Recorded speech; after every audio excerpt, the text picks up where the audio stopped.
तो दोस्तों, आपका भाई आपके लिए लेके आया है एक स्टोरी जो कि वो ना हॉरर है, ना कोई भूत-प्रेत वाली है।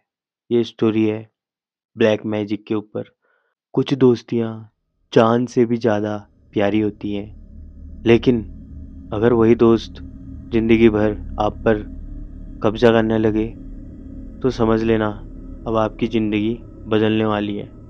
आज की कहानी 2 दोस्त वरुण और धीरज की है। एक नौकरी और एक शक दोनों की ज़िंदगी बदल दी, जिसने दोस्ती को डर में बदल दिया। तो धीरज और वरुण की मुलाकात एक कॉलेज में हुई और उस टाइम पे जब इनकी मुलाकात हुई, तो उस टाइम एक बहुत लंबी लाइन लगी हुई थी। धूप तेज़ थी, दिन का टाइम था, दोपहर की धूप थी और बहुत ज़्यादा तेज़ थी और लाइन धीमी-धीमी चल रही थी। वरुण वही सीधा-साधा नॉर्मल कपड़ों में, पुराने जूते और आँखों में एक सपना।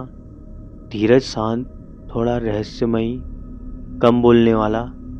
दोनों ने एक-दूसरे से बात करी और नॉर्मल बात करते-करते वो एक दोस्त बन गए। दोनों दोस्तों ने तय करा कि हम बढ़िया करके एसएससी जीडी की तैयारी करेंगे। सुबह दौड़, दोपहर पढ़ाई, रात को वही वर्दी की बातें। वरुण के घर सिर्फ एक दादा थे, मम्मी-पापा की उसकी डेथ हो गई थी और वो एक लौता लड़का था और उसके बस दादा थे और दादी की भी डेथ हो गई थी बहुत पहले।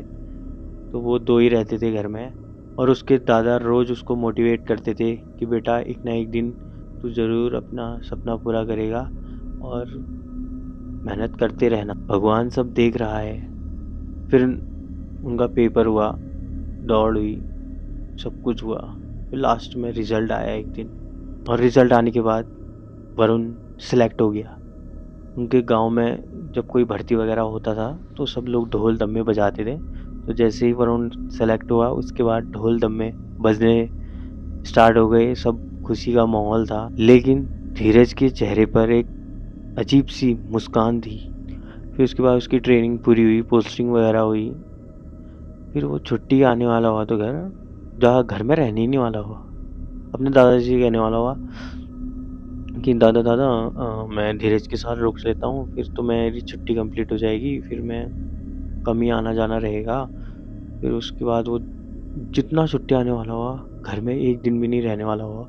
वो खाली दादाजी से बस बहुत कम मिलने आने वाला हुआ और ज़्यादातर धीरज के घर ही रहने वाला हुआ वरुण। फिर एक बार वो छुट्टी आया और ढेर सारी चीज़ें लाने लग गया वो। लाते नहीं है छुट्टी आ गई वो लाया, चॉकलेट्स, मिठाइयाँ, कपड़े वगैरह सब चीज़ें लाया वो घर को और गिफ्ट में मोबाइल, फिर उसने बुलेट भी निकाल ली थी। बहुत सी चीज़ें ली उसने जितने भी शौक थे। लेकिन वो चीज़ें लोग अपने घर ले जाते हैं, अपने घर में रखते हैं, लेकिन उसने कहा और सब लोगों को लगा कि ये सब उसके दादा गए। तो उसके दादा ही थे घर में, तो वही करते, वही देखते और यंग थे उसके दादा, ज़्यादा बूढ़े नहीं थे, तो बुलेट स्कूटी वगैरह चला ले लेते थे वो। तो वो बुलेट लेके आया। लेकिन जैसे ही वो घर बुलेट लेके आया तो उसने अपने दादा से कहा कि बुलेट धीरज रखेगा। चुपचाप वहीं पे मतलब कुछ नहीं कहा दादा ने, बस देखते रह गए उनको।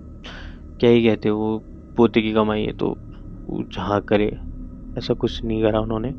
चुप रहे वो, उन्होंने कुछ नहीं बोला। फिर वो छुट्टी गया, फिर वहीं रहने लग गया था, तो गया वो यहाँ से। फिर उसके दादा थोड़ा मतलब उनको शक हुआ कि ये तो सारी चीज़ें वहीं दे रहा है और वहीं रह रहा है, घर तो आ ही नहीं रहा है। ऐसा लग रहा है कि वो उन्हीं का है, वहीं रहने लग गया।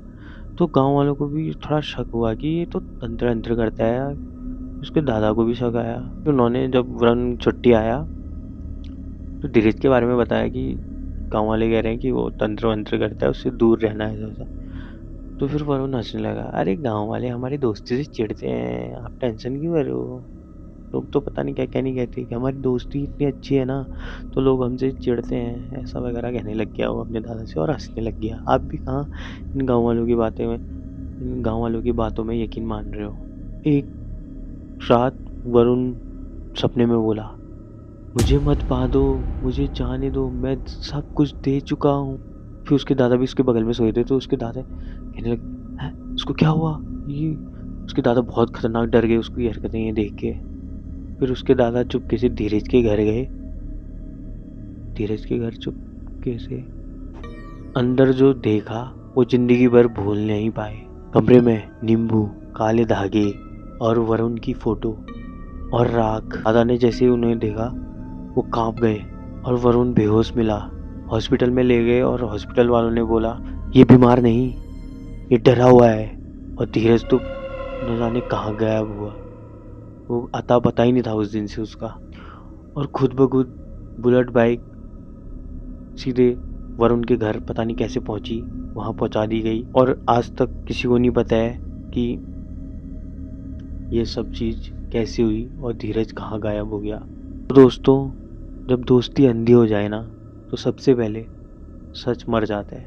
ये स्टोरी है एक बंदे की है, तो उसने देखा ये चीज़ें और ये चीज़ें हुई थी, गांव वाले बोल रहे हैं। लेकिन जो उसका दोस्त था वो धीरज आज भी पता नहीं कहाँ है, ये किसी को नहीं पता। तो उसने मेरे को ये स्टोरी बताई। और नाम वाम वगैरह से तो पता ही है, नहीं लेना है किसी का भी, वो कहते ही हैं मना कर दो। बट ये स्टोरी आप तक पहुंचानी थी तो मैंने आपके लिए पहुंचा दी। और वीडियो अच्छी लगी होगी तो लाइक कमेंट सब्सक्राइब जरूर करना। डेली आपके लिए एक ना एक स्टोरी लेके आऊँगा मैं। धन्यवाद।